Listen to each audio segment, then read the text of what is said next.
എത്ര വലിയ കടങ്ങളാണെങ്കിലും എത്ര വലിയ സങ്കടങ്ങളാണെങ്കിലും പ്രിയമുള്ള സഹോദരങ്ങളെ, അത് മാറാനുള്ള ഒരു ദിക്റുണ്ട്. ഒരുപാട് കടം അനുഭവിച്ചറിഞ്ഞ, ഒരുപാട് കടങ്ങൾ ഉണ്ടായിരുന്ന ആളുകൾ, ഞാൻ ഈ പറയാൻ പോകുന്ന ദിക്റ് നിങ്ങളൊന്ന് ചൊല്ലുമോ?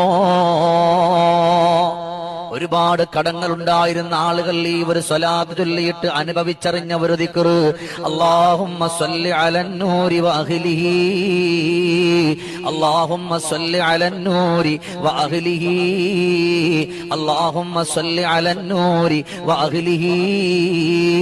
അത്ഭുതകരമായ ഈ ഒരു സ്വലാത്താണ് സ്വലാത്തുൽ ഫാത്തിമിയ. ഈ ഒരു സ്വലാത്ത് നിങ്ങളൊന്ന് ചൊല്ലിയിട്ട് റബ്ബിലേക്ക് നിങ്ങളൊന്ന് ദുആ ചെയ്താൽ, എത്ര വലിയ കടമുണ്ടോ, എത്ര വലിയ സങ്കടമുണ്ടോ, എത്ര വലിയ വേദനയുണ്ടോ, ആ വേദനകളും കടങ്ങളൊക്കെ മാറാൻ ഇത് അത്ഭുതകരമായ ഒരു ദിക്റാണ്, അത്ഭുതകരമായ ഒരു സ്വലാത്താണ്.